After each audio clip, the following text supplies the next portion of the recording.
I first met Christy when she walked into music class. We were both seniors. There was only one seat left for this blonde, blue-eyed girl who was almost 6 feet tall, and it was right next to mine. We said hello and introduced ourselves before Miss Kramer began her lesson on the evolution of jazz in America in the early 20th century. Yes, I remember that moment well. It was the day I fell in love with Christy Holman. Christy and I dated throughout our freshman year. I knew she was seeing other guys from time to time, but I put up with it because, first of all, I had to, and second, she was usually free at least one night on the weekends. Spring came, and I was having a great year for 3 reasons. I was on the university tennis team. It looked like I was going to make the state tournament. I got my SAT scores back, and I was in the 99th percentile. Everything was going well for me to get into the college of my dreams. Only one thing could make this year even better, and I planned to complete my personal trifecta on Saturday. I asked Christy to go to the movies with me to see Shampoo because everyone said she looked like a young blonde Lee Grant. The movie was sexy, and after it, Christy and I made out passionately in my car. She never let me do anything more than French kisses and accidental touches to her breasts through her blouse, and that night was no exception. I stopped kissing Christy to ask her a question. "Christy, will you go to prom with me?" "Sam, I'm sorry, Jake Harmon already asked me, and I said yes." Jake was our school's star quarterback. I didn't even know they were dating. My self-esteem plummeted into a deep, dark hole. I held it together as best I could for the next 30 minutes, while I drove her home and walked Christy to her parents' door. She kissed me on the lips and went inside. The porch light went out. It didn't help that the next day at Sunday dinner, my mom, cheerful as always, asked if Christy was happy about being asked to the prom. My younger brother Jeff, my dad, and my mom all looked at me with smiles. I really did have a kind, loving family. I grew up in a safe cocoon. I can't say how happy she was when she agreed to go to prom. She must have been, since she agreed. He? Who is he? Christy is going to prom with Jake Harmon. Let's just say my parents did everything they could to help me get through this obstacle. As I said, I grew up in a loving family. I did everything I could to avoid Christy during the summer between 11th and 12th grade. But then fall came, school started, and it became harder to avoid her. Christy acted like nothing had happened. One Friday afternoon, she even cornered me and asked me to drive her to a football game. I only agreed because I was going there anyway. Jeff was the starting wide receiver. What a twist. I'm sitting next to Christy, she's yelling at Jack, and I'm yelling every time Jack passes to Jeff. Confusing, right? After the game, I did my duty and handed Christy over to Jack when he came out of the locker room. Jack was actually a great guy. It wasn't his fault he was dating the girl I loved. When he came out of the locker room all excited about the win, he greeted me. "Your brother played great. He made me look good." He shook my hand and thanked me for taking care of his girl. I tried to interact with Christy as little as possible. The school was large, so it was easy to limit our contact to a couple of conversations a week. Besides, Christy was busy with Jack. So what happened in February was so strange. It was the day after my 18th birthday, and I was sitting at home studying. I opened the door and saw Christy. "Hi, Sam, can I come in?" I let her in. "Are your parents home?" "No." "Jeff?" "No. What's wrong?" "I brought you a birthday present." Christy took me by the hand and led me downstairs to the living room. "Happy birthday, Sam." Christy kissed me so deeply that I felt her soul enter mine. I didn't know what to say. I lost my virginity and experienced my first orgasm. The girl of my dreams had given me what I wanted most in the world. Only later during the course of the day did I realize, where did Christy, who had turned 18 just a month ago, know so much about sex? This was in the late 70s. The distribution of sexually explicit material was not widespread. There were X-rated movies, but they were only shown in rare adult theaters. The internet was still decades away, and the founder of Facebook wasn't born for another 7 years. If I thought this was a revival of Christy and Sam, I was wrong. Christy continued to date Jake. We still talked from time to time, and sometimes when we ran into each other in the hallway, Christy would hold Jake's hand and smile at me secretly, sharing something only the two of us knew without saying a word. We graduated from high school. Christy went to Arizona State University, and I went to Northwestern. Christy traded her high school quarterback for a college basketball player, and later for a swimmer who was going to the Olympics. We saw each other during the summer and on holidays when Christy came home. That's when our relationship entered a crazy phase that lasted several years. Despite Christy's other relationships in college, here at home, we became lovers. It all started in the summer after freshman year. Christy and I were at a party. She came up to me and talked to me like a best friend. I drove her home, and we made love in her parents' apartment above the garage. Christy seemed pleased with my performance. I spent my first year at Northwestern University trying to please several female students. "Why, Sam, have you gotten so much better since last time? You've got talent now." For the next 3 years, until we graduated from college, we did the same thing. We slept with each other in Chicago and with other people the rest of the time while we were at our respective universities. I seriously thought we would have a chance after graduation. Christy talked about coming back to Chicago and finding a job in the city. For that reason, I turned down a great job offer. I won't name the company because I'm ashamed that I missed out on such an opportunity, in Palo Alto, which was doing cutting-edge work in personal computers. Imagine my surprise when Christy called and said she had decided to pursue a graduate degree at the University of Southern California. I think it was at USC that Christy was introduced to the finer things in life.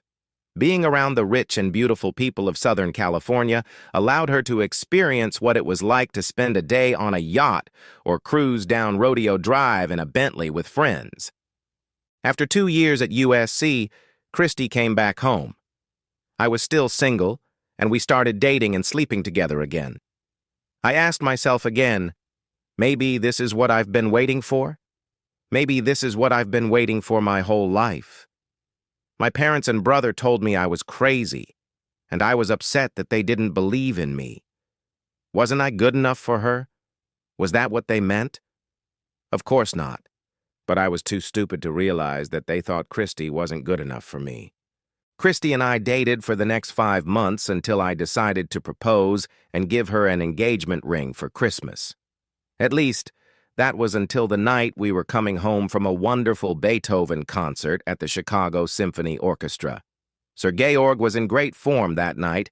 I was on cloud 9, the 7th Symphony was playing in my head, and Christy was walking beside me, holding my hand. "Sam, we need to talk." "What?" "This is our last date. I'm getting married in June. He proposed to me last weekend, and I said yes. He let me go to the concert with you so I could tell you." "Who is he?" "His name is Kent Thomas. I met him at work. He owns one of the companies we supply materials to." "And he knows that we were dating and sleeping together while you were with him?" "Yes, but he knows it's over between us, and he says it doesn't matter if I promise to be faithful from now on." Wow, what an understanding guy. "Yes, he's wonderful." Christy didn't mention that he was very rich. So, it was finally over. At least, that's what I thought. During the first year after our last breakup, I saw Christy almost every night. She married Kent Thomas, and I tried to forget her. My friends and family did everything they could to help me get through it. When kindness didn't help, they teased me. When teasing didn't help, they tried tough love. I was starting to get my life back on track when she walked into my office one day. "Hi, Sam." Just like that, as if it hadn't been a year since she said goodbye. "Hi, Christy. What brings you here?" "Kent flew to Argentina for a week to go fishing on some river. I stayed in town and thought you might need some company." "What are you talking about? You're married." "Yes, but I'm not dead yet, and Kent can't compare to you in bed." I hesitated. "Are you seeing someone, Sam?" No, but that's beside the point. I'm not going to stand here and beg you, Sam. If you want, here's my address. Come over after 6. Our maid Angela will be gone. You can pull into the garage. Here's the remote. Lock up behind you. I'll be waiting. God help me. That evening, I went to her place and stayed until 4 in the morning. The sex was incredible. We cuddled in front of the fireplace. We talked about trivial things, not mentioning her husband or the women I'd been dating over the past year. We slept until the alarm went off at 3:45. I got dressed and drove home. This went on for 2 years. Kent would leave town, Christy would call, and I would rush over to her place. All that time, I waited for Christy to come to her senses. How could she stay with him when she clearly loved me more? I know I couldn't compete with his money.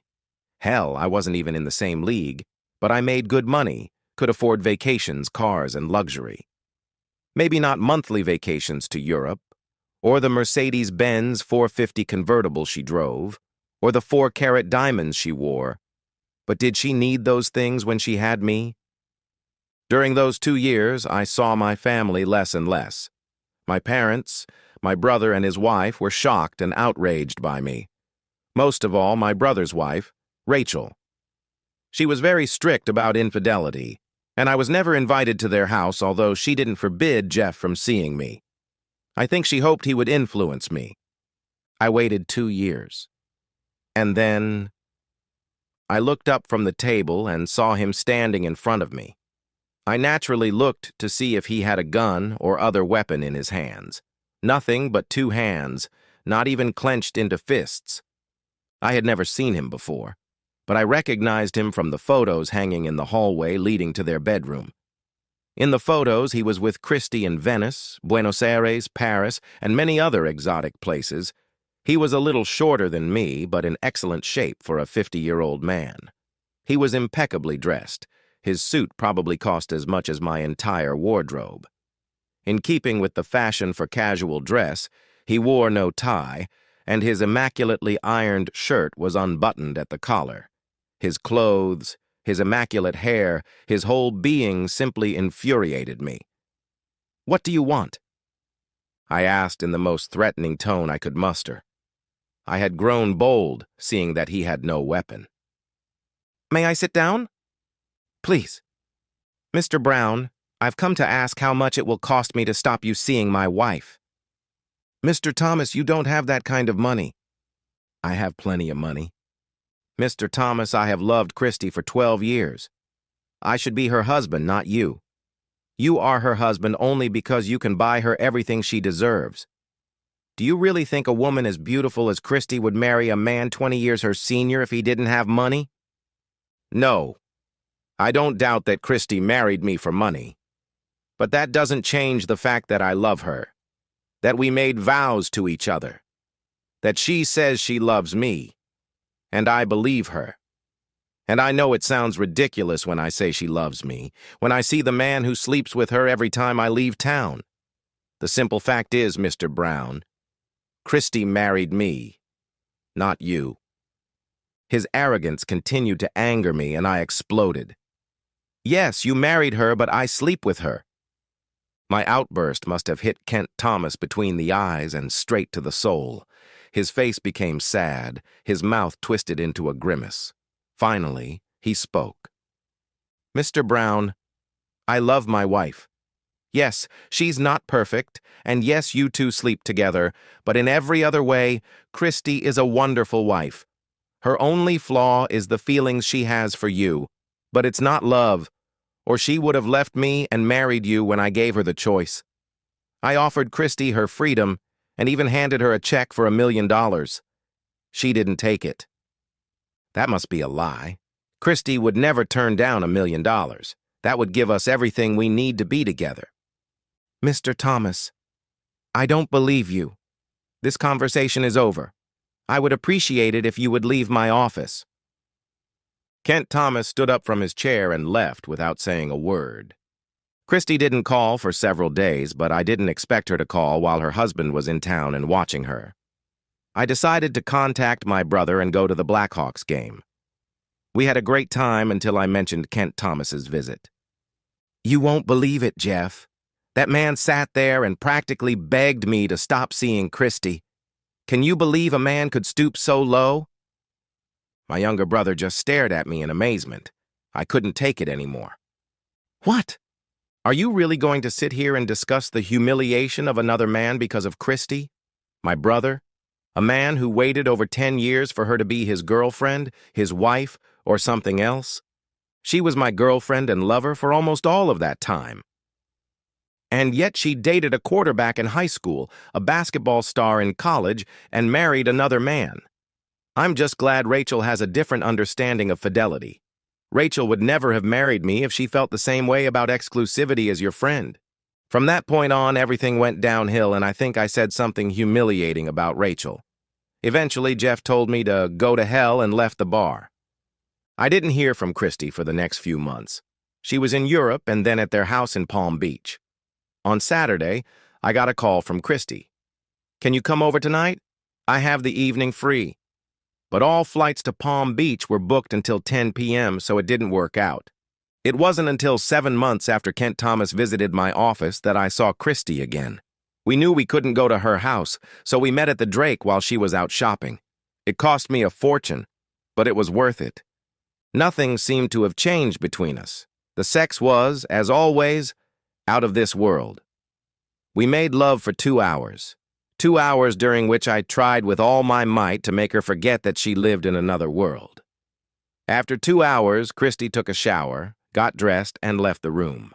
I watched her the whole time. I looked up from the table and saw him standing there. He was a tall man with fair skin, almost pale white. I didn't recognize him, but I recognized the shiny object in his hand. I've never fired a gun, but I know how they work. It was a stainless steel revolver. He raised the gun and pointed it at my forehead. I heard the characteristic click when he pulled the trigger, and I wet my pants. When he spoke, he had a slight accent. Irish, I think. You should have taken the money they offered you. I was scared like never before in my life. Too late? Oh, yes, too late. The money you were supposed to get has already been handed over to me. Hearing those words, I almost wet myself. In the end, I let out a terrible fart. My little office started to stink really badly. You bastard, you really are a coward. I'll be brief. This is your last warning. If you write to her again, talk to her, meet her, or have sex with her, I'll come back and blow your brains out. It's that simple. Oh, and if you call the police and tell them about this visit, you won't like what my partner does to you before he blows your brains out. You'll be begging for a bullet to end your suffering. The guy just turned around and walked away. I did exactly as I was told. I never spoke to Christy again, except for 2 times when she called, and I told her I was seeing someone else and wouldn't be seeing her anymore. When Christy tried to talk to me, I told her it was better if we didn't talk at all. Christy seemed hurt by my rejection. She obviously didn't know about the threats I had received from her husband. 3 months later, I was having dinner alone at a small Greek restaurant on Halsted. They walked into the restaurant together.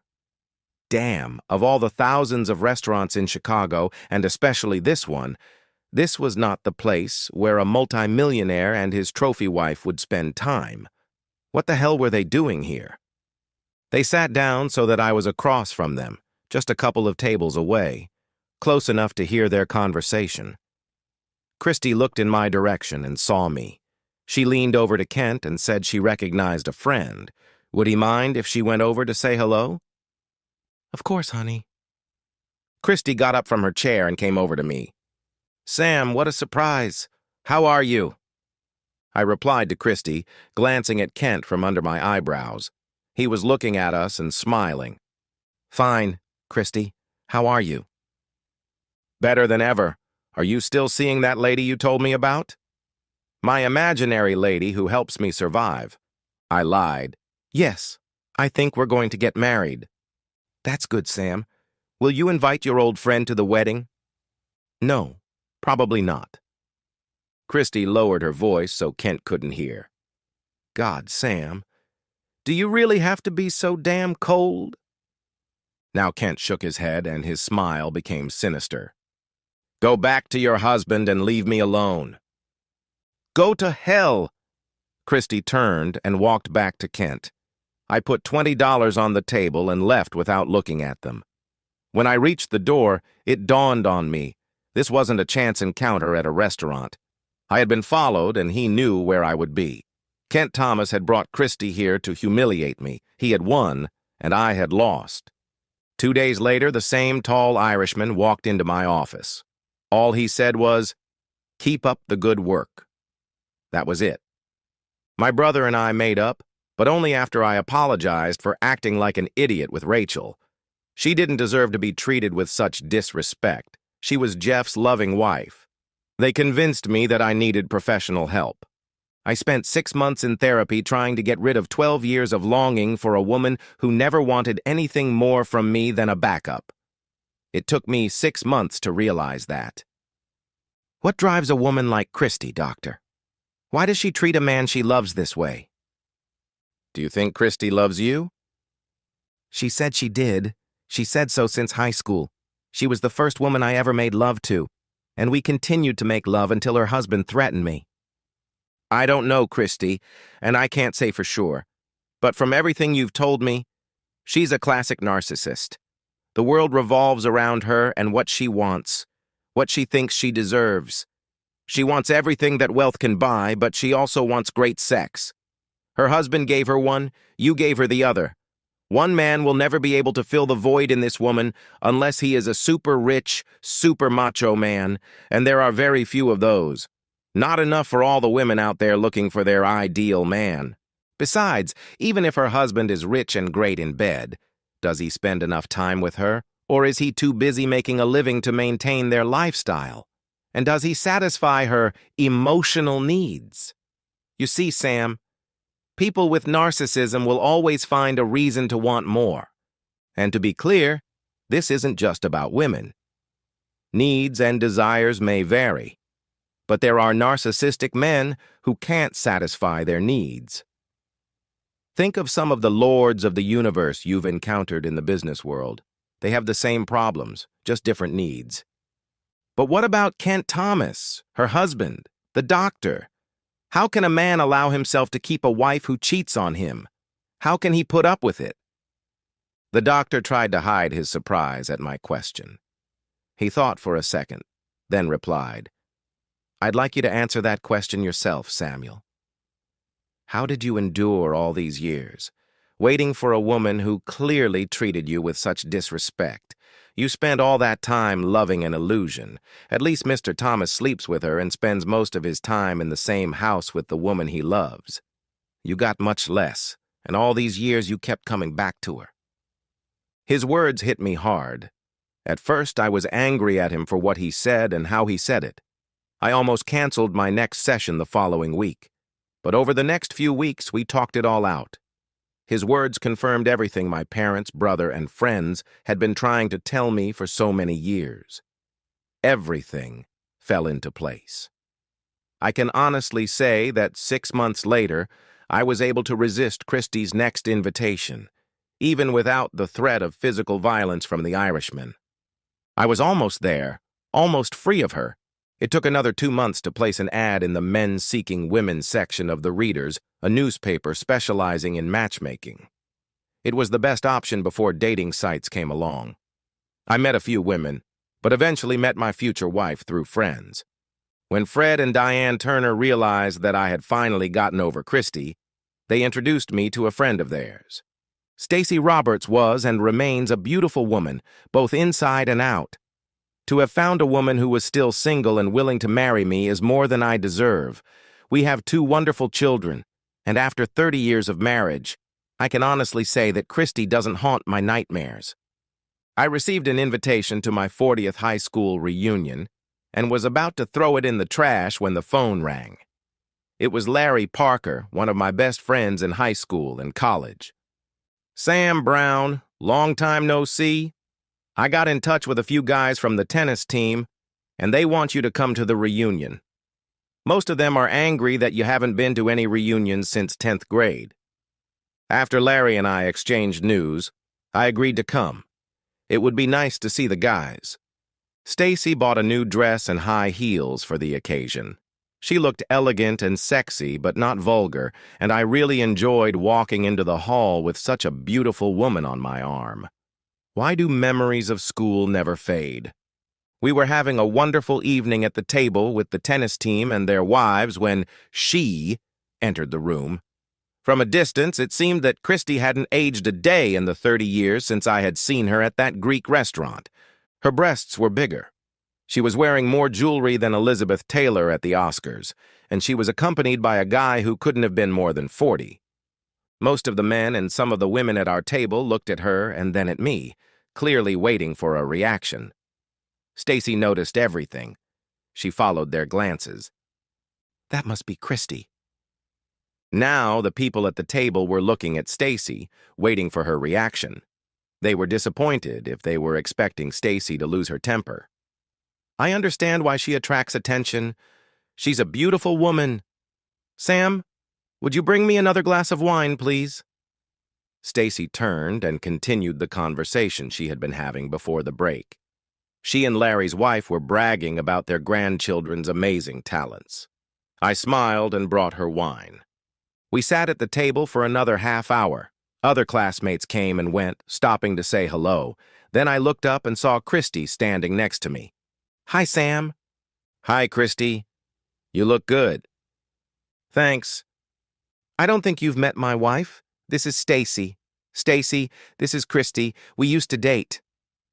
Stacy played along. How sweet. It's very nice to meet you, Christy. I can't believe you two dated. You don't look much older than our daughter. This comment stunned Christy. She froze, expecting a snide remark from my wife, but instead received a compliment. Now that Christy was closer, it was obvious that her breasts weren't the only thing she had changed. The corners of her mouth and eyes were too tightly pulled up. Why would anyone do that to themselves? You know how some Hollywood stars, both men and women, suddenly start looking like something's wrong with them? A little creepy? Sam, can I dance? I mean, if your wife doesn't mind you dancing with your ex? Stacy remained calm, not responding to Christy's provocation. You don't mind? Of course not. Stacy winked at me, letting me know that everything was fine. Christy, I asked, how's your date? He's fine, as long as the bar doesn't run out of alcohol. We danced. Where's Kent? Kent died 10 years ago. He must have left you a nice fortune. You look very well. He left me everything. This widow is doing just fine. I travel everywhere, always in style. Christy looked at her handsome partner as she said this and noticed that I was following her gaze. Well, I had to find someone to replace you when you disappeared. I hope you waited until he was 18 like you did with me, Christy. Oh, Sam, are you jealous? Hardly, Christy. It was time for me to move on, find a life and a wife. That's too bad, Sam. If you hadn't run away, all that money would have been yours and we could have split it. I have something better than your money, Christy. See that woman? Stacy gave me my life. That's such corny nonsense, Sam. Christy, I didn't know it then, but the best day of my life was when your husband's hired killer put a gun to my head and told me never to see you again. Christy looked at me with her eyes as wide as plastic surgery would allow. I didn't know that. It doesn't matter. I married Stacy. We have 2 wonderful children and 3 grandchildren. Here, look. I stepped back, ready to take a photo of our large family out of my wallet. At that moment, Stacy intervened. Excuse me, it's time to dance with my husband. Stacy pressed herself against me and pulled us away from Christy, who was now standing alone on the dance floor. Man, you're lucky. What do you mean? I mean you didn't get laid. Now I understood why Stacy had been pressing herself against my thigh. You would have had to abstain for a whole week if your little friend hadn't given up after dancing with her. I couldn't help but laugh at Stacy's warning. Empty threats, mistress. I'd like to see how you survive a week without my love. I didn't say I could do without you. You'll be worshipping my body all week without any satisfaction. Damn, I love this woman. She continued to tease me. What do you say? Want to buy me a pair of D-cups like your ex-girlfriend? Don't you dare touch those beauties. I love them just the way they are. I pressed my chest against hers so she would understand how much I loved them. You're damn right, mister. They're all mine, and they're perfect. We're perfect, baby.